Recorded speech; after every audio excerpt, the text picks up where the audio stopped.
Apakah Indonesia itu adalah negara aman? Apakah Indonesia itu termasuk negara aman di dunia? Kalau misalnya ada yang mengatakan, ya Indonesia itu adalah negara aman. Pertanyaan selanjutnya adalah, kenapa di Indonesia itu rata-rata rumahnya itu dipagar gitu? Kalau misalnya aman, kenapa harus dipagar gitu? Kenapa harus takut ada maling gitu? Berarti di Indonesia tidak aman kan? Kalau seperti itu kan? Kenapa harus dipagar gitu? Harusnya misalnya seperti di Amerika misalnya, rumahnya nggak dipagar gitu, terus motornya di luar gitu, mobilnya di luar, apa barang-barangnya juga di luar tanpa dipagar, tanpa takut kehilangan gitu. Jadi kenapa di Indonesia rata-rata rumah pakai pagar gitu? Dan pernyataan selanjutnya adalah, kenapa setiap hari Natal gereja selalu dijaga atau dikawal ketat oleh polisi? Jadi kalau Indonesia itu aman, kenapa harus dikawal polisi saat perayaan Natal gitu? Nah, yang jadi pertanyaan selanjutnya adalah, padahal Indonesia adalah negara paling religius di Asia gitu. Kenapa Indonesia bisa menjadi negara yang tidak aman kalau seperti itu? Kalau misalnya kita mengatakan pernyataan yang tadi itu, setiap perayaan Natal ibadah agama Nasrani itu, gereja selalu dikawal sama polisi sangat ketat gitu. Kenapa rumah di Indonesia itu ada pagar gitu? Ini nggak aman dong gitu. Sementara Indonesia kan negara yang paling religius gitu, yang paling agamawan gitu, yang paling paling beragama di Asia Tenggara gitu. Padahal kenapa ini bisa terjadi? Harusnya kan negara kita, kalau misalnya negara kita yang agamis gitu, nggak usah dong takut ada maling gitu. Kenapa harus dipagar-pagar rumah itu gitu?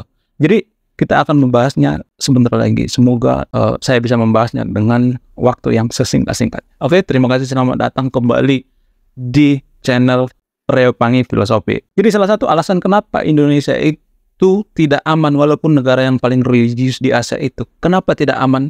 Jawaban yang paling masuk akal adalah karena orang Indonesia itu adalah orang-orang yang munafik atau hipokrit gitu. Jadi disclaimer dulu ya, saya tidak mengatakan bahwa orang Indonesia itu munafik atau hipokrit. Saya mengambil referensi dari tulisan atau buku yang berjudul Manusia Indonesia yang ditulis oleh Mokhtar Lubis. Jadi kalau mau marah, saya mengatakan bahwa manusia Indonesia itu adalah orang yang munafik atau hipokrit, marahlah kepada penulisnya, yaitu Mokhtar Lubis.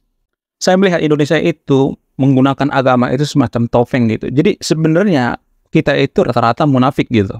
Jadi orang munafik dikasih agama, ya agama jadi korban juga kan. Kalau misalnya kita tahu diri lah misalnya, kalau kita bukan orang yang munafik, orang suci, ya nggak apa-apa menggunakan atribut agama. Tapi ini orang yang munafik terus menggunakan atribut agama, yang korban jadi agamanya kan. Jadi kita yang menyeret-nyeret agama itu gitu ke diri kita gitu, dengan perlakuan kita, dengan perbuatan kita gitu. Kita banyak melihat ya gitu, orang yang kelihatan agamis gitu, di sosmed banyak kan itu, orang yang melakukan kejahatan gitu, orang yang ngomongnya tidak bagus gitu, ngomongnya kotor, seperti yang baru-baru ini lagi viral gitu, ada seorang ibu-ibu yang menggunakan atribut agama tapi perangainya itu brutal sekali, barbar sekali gitu, ngomongnya di luar nalar gitu, pokoknya sangat brutal sekali, gila itu kalau misalnya kita lihat videonya.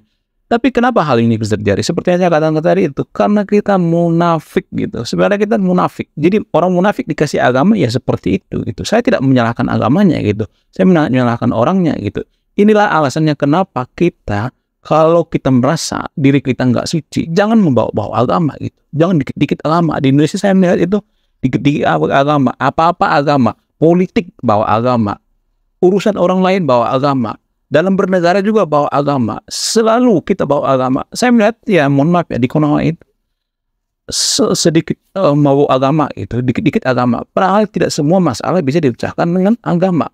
Ada masalah tertentu yang nggak bisa diselesaikan oleh agama, seperti masalah psikologi, masalah hukum, masalah kesehatan gitu. Ini harus dipecahkan dengan ilmu lainnya, ilmu pengetahuan lainnya. Jadi nggak bisa kita sama ratakan semuanya agama itu ke semuanya, nggak bisa. Kita harus rasional gitu. Menurut saya pribadi, kita harus berpikir secara logika gitu, berpikir secara logis gitu. Boleh kita beragama, tapi beragama itu sesuai dengan porsinya gitu. Jadi jangan terlalu munafik gitu, atau jangan terlalu fanatik gitu. Jadi alasan inilah yang saya tergerak gitu, menciptakan sebuah filosofi, yaitu filosofi bernama antik. Sekali lagi saya katakan antik. Antik artinya anti fanatik. Antik, kalau diperpanjang itu anti fanatik gitu. Saya menciptakan filosofi ini dengan bunyinya seperti ini. Orang yang terlalu fanatik itu sama seperti orang yang hidup di sebuah gua. Jadi dia pikirannya itu ya di sekitar gua itu aja. Kalau ada yang mengatakan misalnya hidup di luar itu lebih baik, maka dia akan marah. Karena apa? Karena pengetahuannya itu sekitar gua-gua itu aja gitu. Jadi itulah alasannya orang yang terlalu fanatik dalam beragama itu selalu dikit-dikit agama, dikit-dikit agama, ngomongin apa juga agama, ngomongin apa juga agama, ketemu orang baru juga agama. Jadi semacam tidak rasional gitu berpikirnya gitu. Jadi itulah saya mengatakan bahwa orang Indonesia itu menurut saya itu terlalu fanatik. Gak masalah. Misalnya kita beragama nggak apa-apa, tapi sesuai dengan porsinya gitu. Itulah alasannya kenapa saya mengatakan atau saya menciptakan sebuah filosofi yang bernama antik, artinya anti fanatik. Jadi bunyi daripada sekali lagi bunyi daripada filosofi antik ini adalah orang yang terlalu fanatik beragama itu adalah seperti orang yang hidup dalam gua gitu. Atau seperti katak baut tempurung gitu. Dunianya cuma itu aja sekitar gua gitu. Jadi kalau misalnya kita mengatakan bahwa di dunia lain itu lebih baik, maka dia akan marah gitu. Dia akan brutal gitu. Dia akan darah tinggian gitu. Naik darah gitu.